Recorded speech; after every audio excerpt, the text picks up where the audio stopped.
All right, so in this section, we're going to talk about what if we don't have a non-homogeneous equation, or in other words, it doesn't equal to zero. It gives it to an actual function. Okay, so for that, we're just going to try one out and see hopefully it goes from there.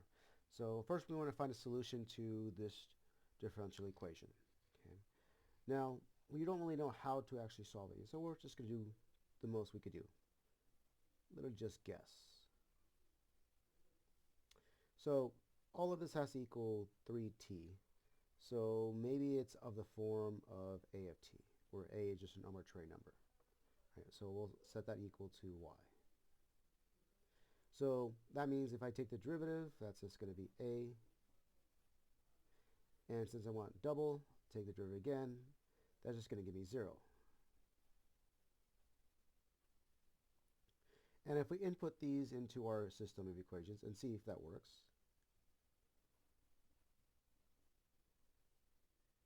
Oop, mistake.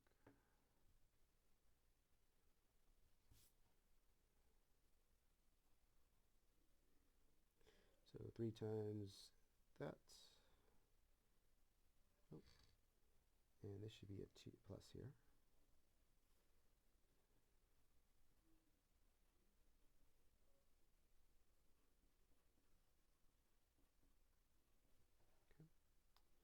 All right, so if you remember partial derivatives, or not partial fractions, you basically set up each part, so this just goes away, right? Each part equal to the side over here.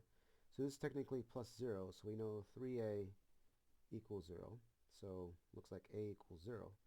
But that doesn't really make sense because this must equal to itself, so or the 2a must equal 3. So we have a bit of a conflicting portions here. So it looks like this isn't a very good guess to work at. Okay. So maybe this isn't the play to go. Maybe we need something besides 0 or an additional term to this. Okay. So what if we just guess, let's say, plus another variable, like that now. Maybe that's good enough to make this work. Because it kind of worked, right? Maybe this little speculation was a problem, but did we get a number besides a 0? So we do the same process.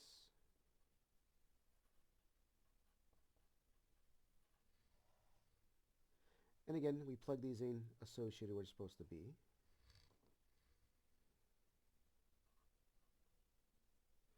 So 3 times, so still 3a. But this time it's going to be 2 times all of that.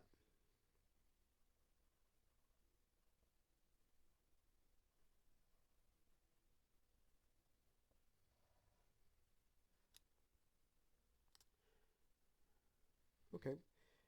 Now, same process. If I move these around, I'll put 2at plus 3a plus 2b here. And I'll just put that on the other side. It shows, just like we did over here, now that this equals 3 still. But now this whole thing has to equal 0.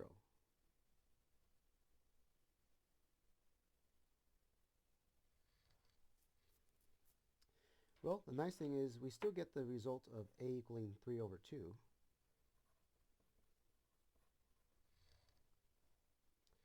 And now I can just solve for b going backwards, right? Just plugging this back in for a. So we get 9 over 2, bring it over and just divide. We end up getting b is equal to negative 9/4. So it looks like we have a nice equation. So it looks like y is equal to 3/2 t minus 9/4 is a solution. Great. Okay. But again, guessing isn't a fun way to do so. There's going to be an alternative or some process to do so. Okay. And there actually is. That's what's called the method of undetermined coefficients. Undetermined means we don't actually know the coefficients in front of them, but we have a vague idea of what they're actually going to be. Okay. But before we introduce the actual concept, let's see if we just do another guess. Or maybe we can actually find a pattern. Okay. This time we have e to the t. And since we're taking derivatives, maybe this is some form of e to the t as well. So just like we did last time, since it looked like a polynomial, we guessed a polynomial. maybe this is some random portion of just e to the t. So let's say y equals a e to the t. Or actually, in fact, since I need 3t, we'll put 3t. Since the derivative is basically going to be the same. So this derivative is just a u substitution, or sorry, chain rule, and again, chain rule again.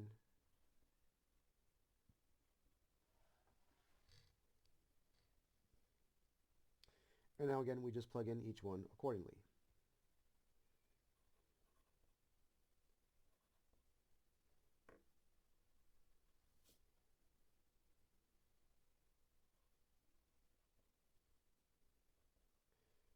Uh, 3 times 6 will be 9.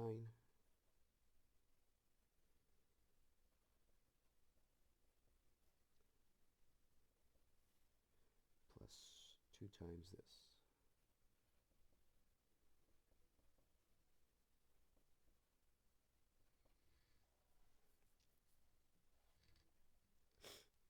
Now, the nice thing is, since they're all basically the same, right, they're all the same variable, if you want to call it. So 9 plus 9 plus 2 is 20. So 20a equals 5, after, basically just dividing everything by e to 3t. So we get a is equal to 1/4. So it actually works. So we get a value of y equaling 1/4 e to 3t. That works. Okay. And the nice thing is, pretty much the process and the pattern follows this exact same situation. Okay. So to find a general solution to these types of equations, we need a way to know. So first off, what we know is the homogeneous part. Okay? So the homogeneous part gives us this options here. Or in other words, when they set this equal to 0. We have distinct and repeated values. So if it's distinct values, we just factor normally and solve, and we have distinct values. However, if they're repeated, we could technically just break it down to look like this as our homogeneous equation. Okay. Now, our point right now is figure out, okay, how do I solve for things like this, where I have exponent with a t-value, or just t-values with exponents, or vice versa. So, for example, we have different letters now coming in. We have m and r. So in this case, the last example, r was 3, and the previous one, m was 1, because it's a power of 1. And then r was 0, right, and vice versa when it came to those situations. But this is now a general solution whenever we have this kind of scenario. Okay. So by doing so, we just basically guess. So last time we did some power in terms of t, and the previous example we did some exponent in terms of just r to t, or the value itself. So let's say this is our guess. So if we guess, that means we just take the derivative and go from there. So this is a product rule. So I'll do the derivative of the inside first. So if it's a product rule, derivative of each one individually.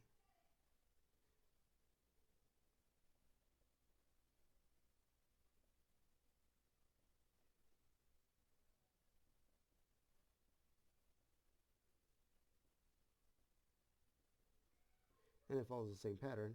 Now notice this goes away, and we're just left with a 1 times this,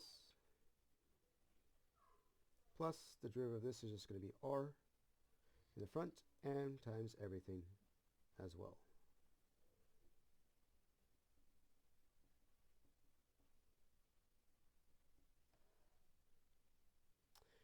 Now I do it again. Take the second derivative. So this is going to be now n times n minus 1.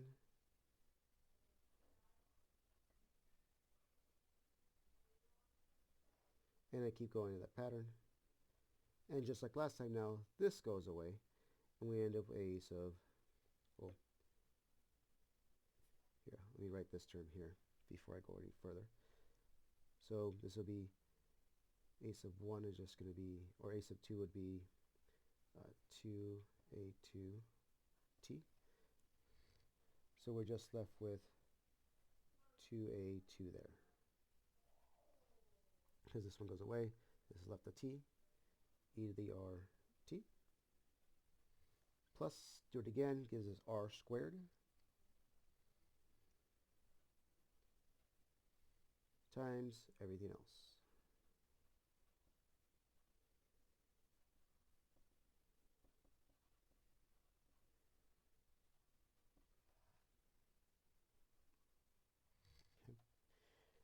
Now, here comes where the lots of algebra comes into play, right? Plugging each one of these respectively back into this equation and then multiplying by the little a's itself. Okay. Now, after a lot of arranging and manipulating, this entire thing, and then setting this equal to this part of it, of course, equals this.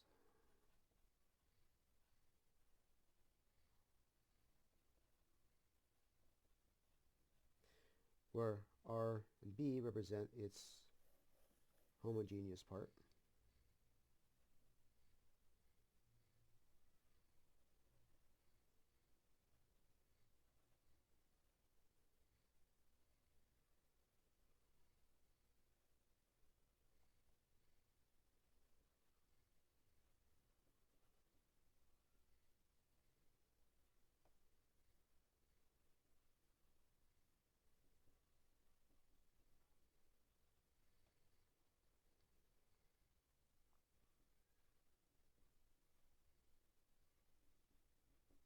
And the interesting thing is it follows an exact same pattern all the way down.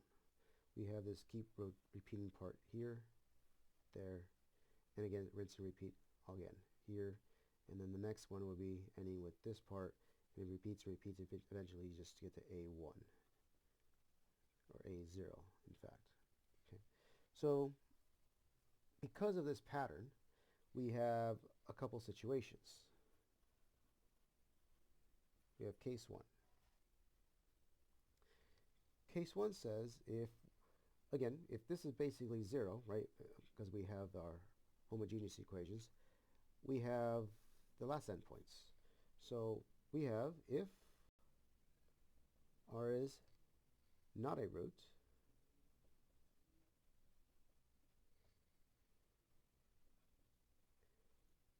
of our characteristic equation,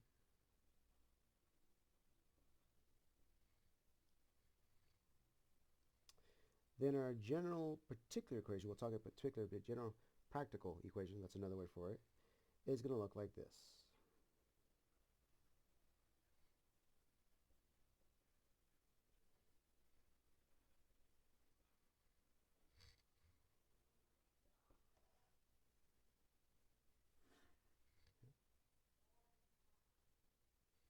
So again, this is if it's not a root. Now we have case 2, is, well, what if it is a root?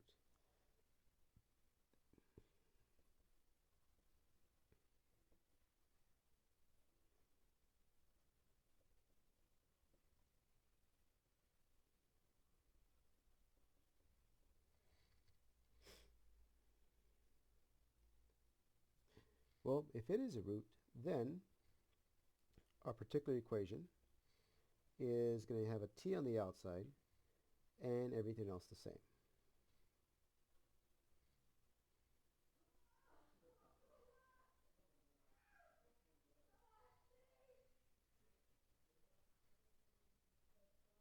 Like that.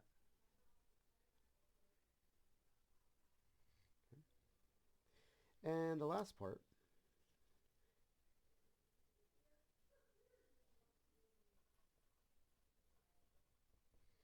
is what if we have repeated roots?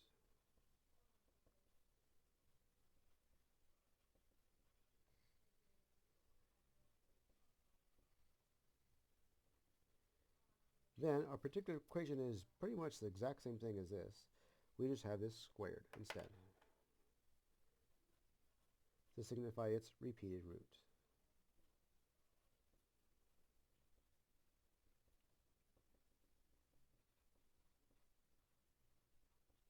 Like that.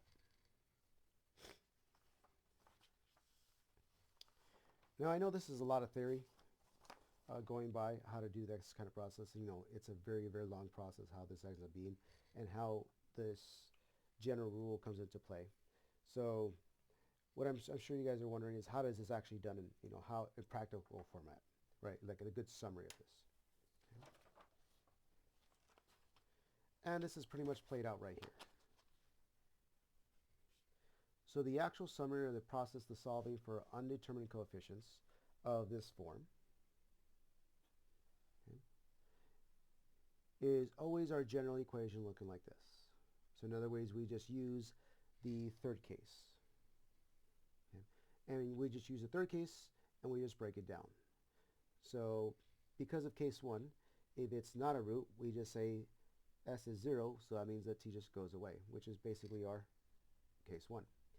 Case 2 is, well, if we have is a root, we had a t in front. In this case, s is equal to 1. Again, makes sense. And case 3 is, well, we have the general solution, just when s is equal to 2. So this is our general type of situation, no matter what other cases we're actually dealing with. Okay. Now, this stops here. The next part is, well, what if I attach a cosine or sine? Or in other words, looking like this now. Okay. The same rules apply above when it comes to the characteristic equation. However, now it applies what if they're imaginary characteristic equation zeros. So we have two extra situations happening here. Again, based off what we have up there. It looks like this, which is a lot longer than we expect, but the good thing is it's just a copy and paste of sine and cosine together. This is just repeated here, just with b terms and with the sine value itself.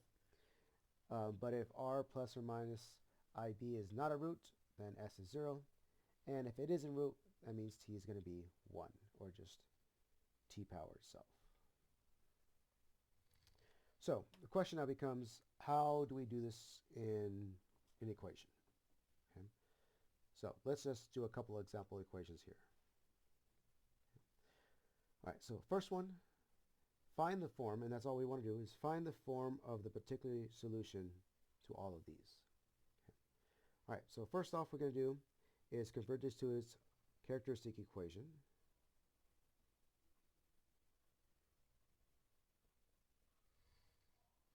And just solve. So in this case is just factoring it.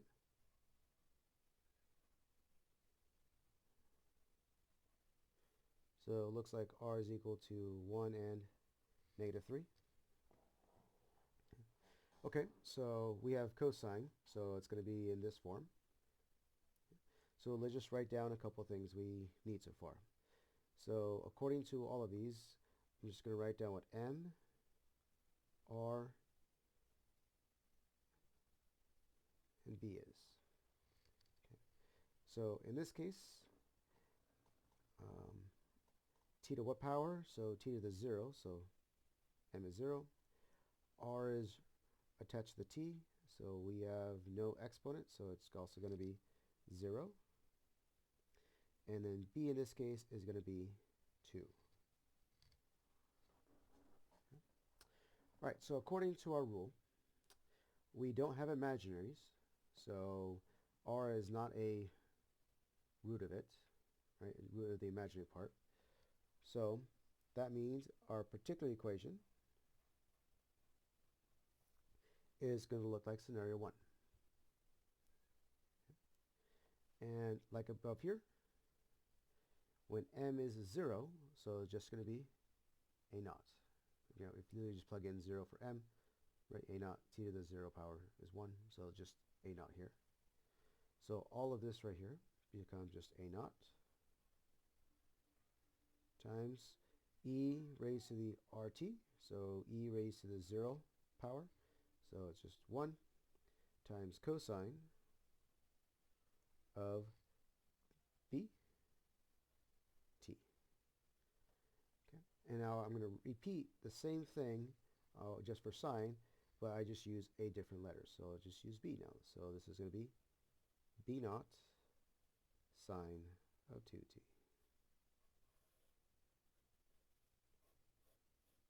Just like that.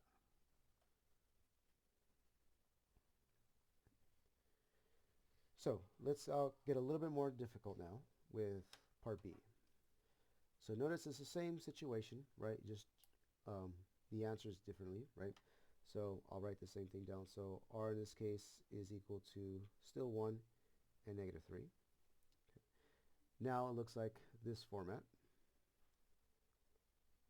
All right, so again, we'll write down our numbers we need. So, and now in this case, m is going to be 1, r is going to be 1, and b is still 2.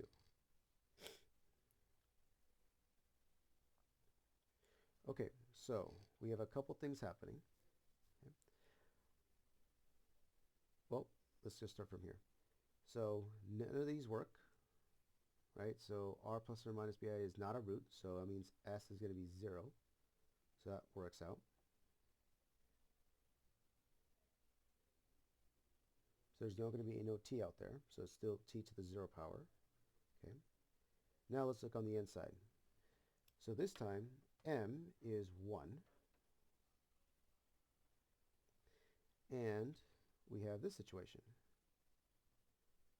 R is a root of the particular situation. Okay. Now, you may think, okay, well, which one bypasses, right? Well, the best part is because it's dealing with sign, we only deal with here. If we do not have sign, we'll be dealing up there for these rules. So just in case you wonder, okay, well, r is 1, so do we do this one or a combination of both? The best part is that's the reason why I put a line. If it strictly has a sine or cosine in it, we're doing only this. If it doesn't have a sine or cosine in it, we're going to be using the top situation-wise. Okay. So now we will not be putting t here because it now follows this situation. So just in case you were a little confused there. Okay. All right, but we do have m is equal to 1. So that's going to be a sub 1 t to the 1 power plus a naught, and then cosine 2t, and then repeat with different letters.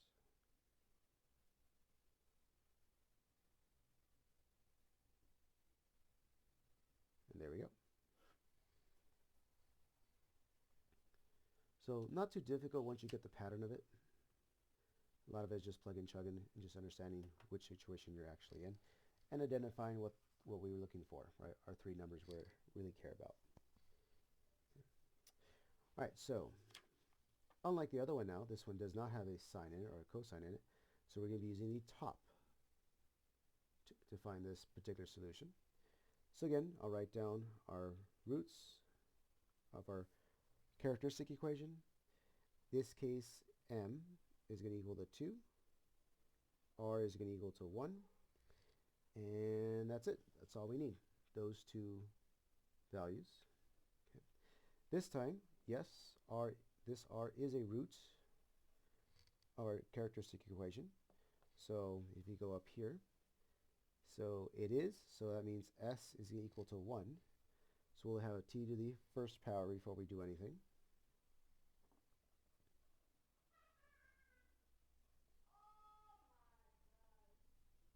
Okay.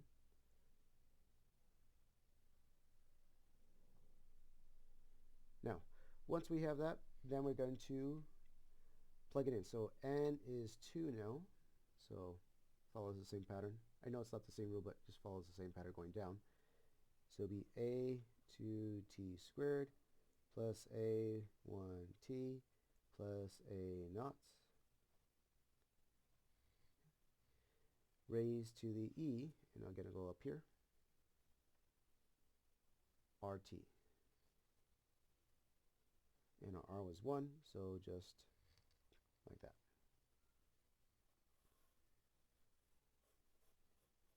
There we go.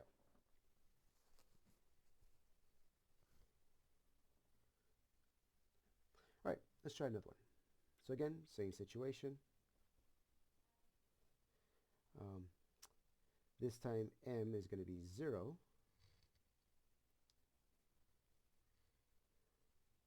R is negative 3. And that's all we need. Okay? All right, so again, it is one of our portions. So we're going to have y of p is t on the outside. And since m is 0, it's just going to be a naught e to the negative 3t.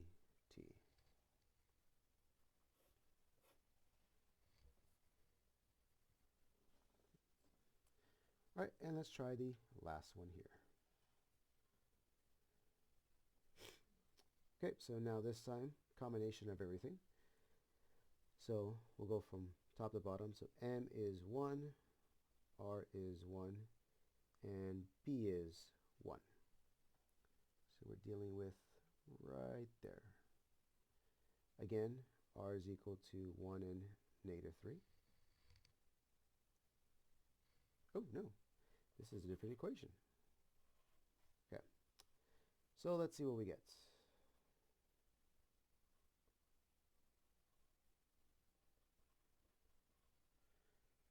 So this is not factorable. So if you do the quadratic formula, we end up getting, at the very end, after you simplify, 1 plus or minus I. All right, so let's see what's happening here, because now we have to talk about this situation. Okay, so if we go up here, if r plus or minus b is a root, let's see. So our r value is 1 and our b value is 1, so we actually checks out. R plus or minus b. So it does work out. So this is a solution to our equation. So if it is, therefore, s is going to be 1. So we're going to have t to the first power in our particular solution. And since m is 1, we start with a 1 t to the first plus a naught.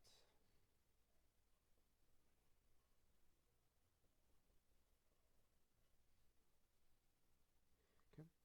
And again, so it'll be e raised to the rt cosine of bt, so just t again, plus, and now we repeat the same process, but we just pick a different letter.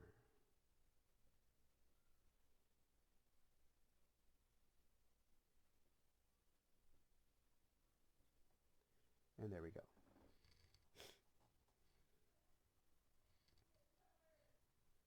Okay. All right. So what's very difficult about this section and the concept of undetermined coefficients and finding answers or solutions to these type of differential equations is, well, how do we have to figure out what the coefficients are, and that is the most painful ones of all to do. Okay. But let's see how we could do this step by step. Okay.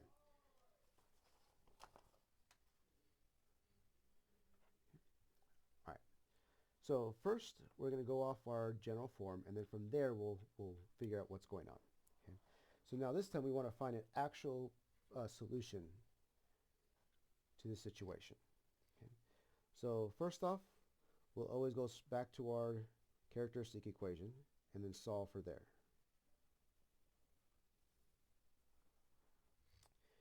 So factoring this, we end up getting r is equal to -2 and -1. All right, and then we're just going to write our stuff down. So in this case, m is going to be 0, b is 1, and r looks like it's also 0. Okay, so according to our rules of sine, which I have back here, it's going to look like this, where, again, it's not one of them, so s will be 0, e to this is gone, and we'll just have a cosine and sine situation.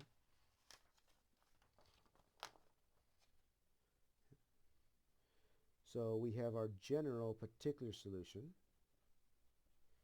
is equal to a0 cosine t plus b0 sine of t.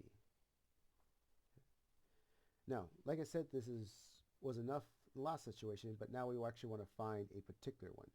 Now, whenever it says find a particular means we need to solve for the variables in front. So what are these coefficients in front of the sine and cosine?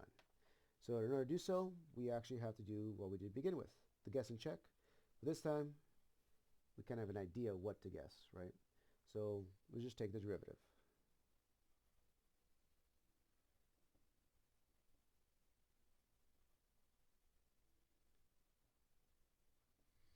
Okay. And then take it one more time because we need double prime. So that's still going to be negative. And this changes to a negative.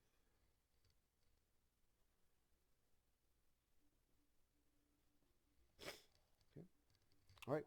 And now we plug all three back into here, and we set it equal to sine t. Okay.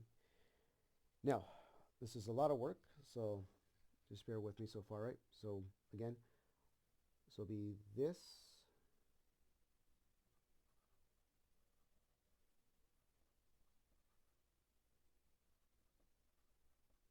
plus 3 times its derivative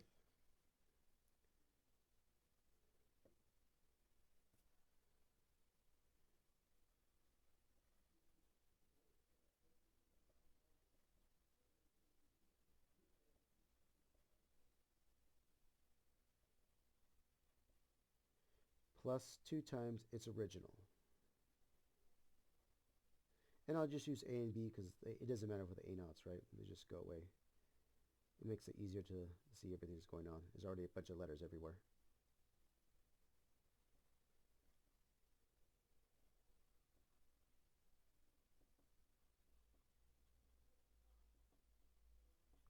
Okay. Now, just like we did last time, we're going to arrange it in a way that we can split them up and just use all the sines and cosines together. So, for example, I'm going to put all the cosines together and all the sines together.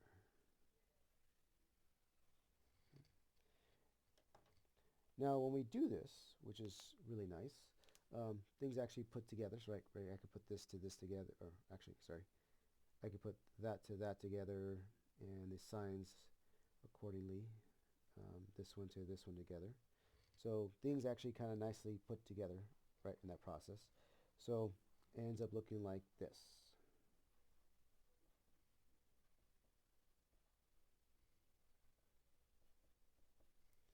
I'm going to put a big divide there.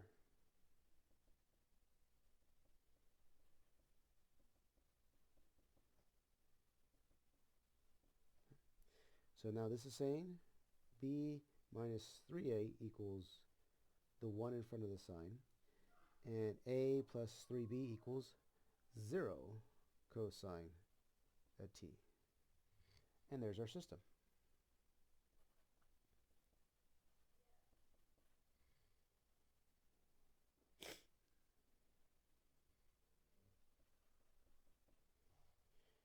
So now we simply solve for our system either using elimination or substitution. It's probably easier to do substitution here. Just bring this over and just substitute negative 3b in for a and just solving accordingly. So once we do that, we eventually have a equaling negative 0.3 and b equaling 0.1. Okay. So finally, after all of this work, we found a solution that actually works with the actual coefficients.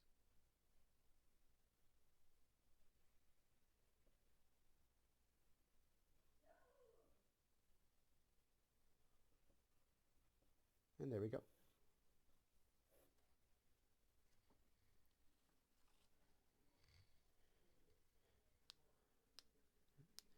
So hopefully you notice the most work is actually, like it says, undetermined coefficients for a reason. Is finding the actual coefficients is the hardest process to do so. But the setup shouldn't be too bad to deal with. So let's keep going and try a couple more. All right, so this time we have m equaling 2, r equaling 1. We have no sine and cosine, so we have no b terms, so that's enough there. If you remember earlier, we did this already. It was imaginary.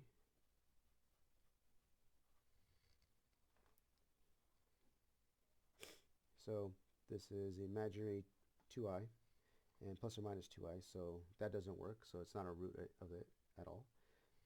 So that means we're just going to have our general solution looking like this. And since it's 2,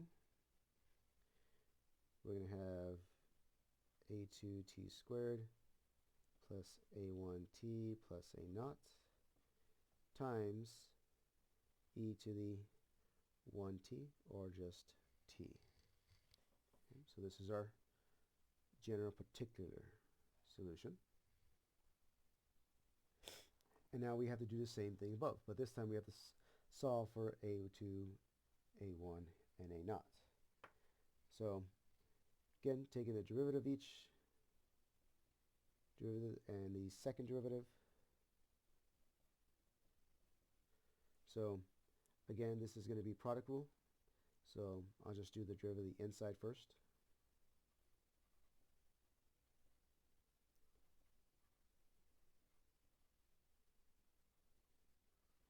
And everybody's favorite derivative, e to the t, is just itself, so it's just a copy of what we have above.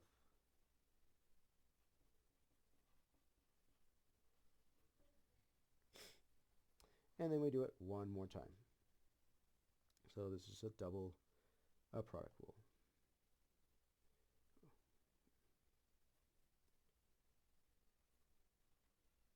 The nice thing, this all goes away except for that part there for the second derivative.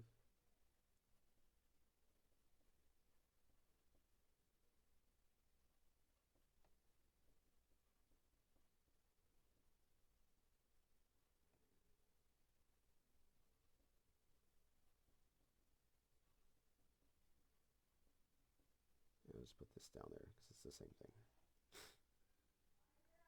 Okay. And again, after a lot of work, and the best part is actually only one derivative. It's this whole thing, remember that goes here, plus 4 times the original equals that.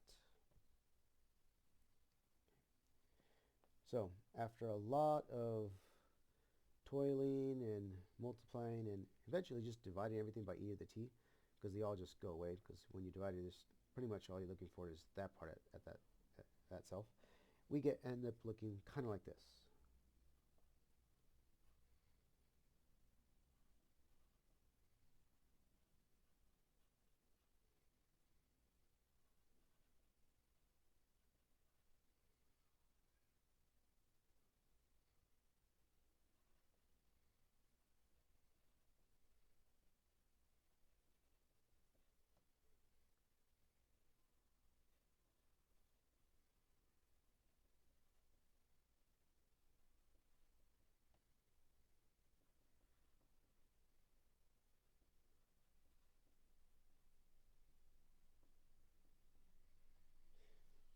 And if you notice, a lot of stuff actually adds up together, make things a lot nicer.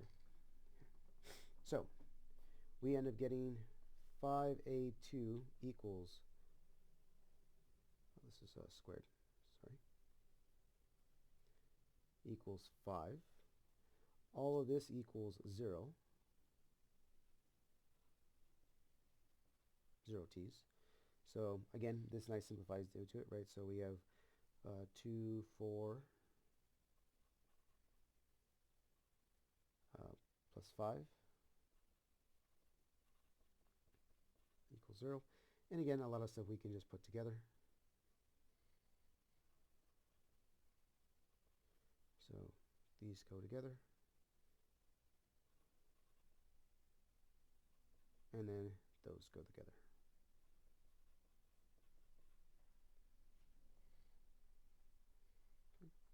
Now the best part is we already get 1 off the bat, so we know a2 is equal to 1. So we don't have to solve for a system, we could just slowly put it in eventually, right? So plugging 1 in for here and then just solving for a1, we end up getting a1 is equal to negative 4/5. And then finally a0, plugging these two back into the last one, we get a is equal to negative 2/25. Okay. So therefore, we have our solution.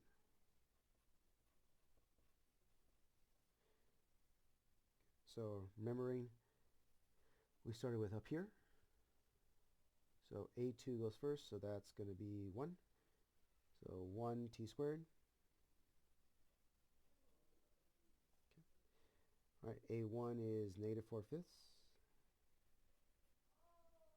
t, and then minus a naught e to the t. And there we go.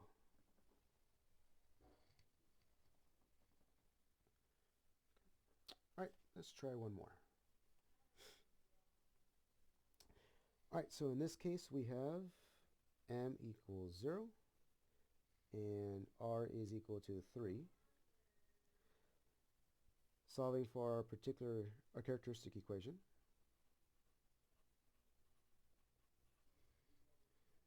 So again, we get r is equal to negative 2 and negative 1.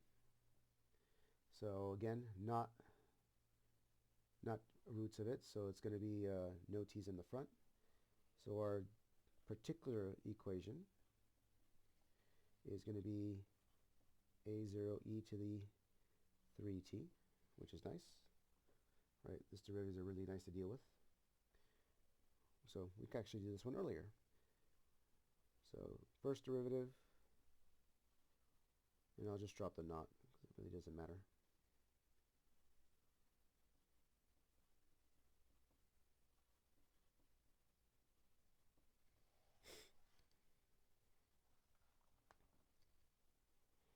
Okay. And again, plug in all this in, so 9 plus 3 times 3 here, and plus 2 times that here, and then notice, just like I did last time, we can just cancel out the e to the t's, you just divide them over. We eventually just get 20a is equal to negative 10. And then we just solve for a. So a is equal to negative 1/2. So our solution will just be negative 1/2 e to the 3t.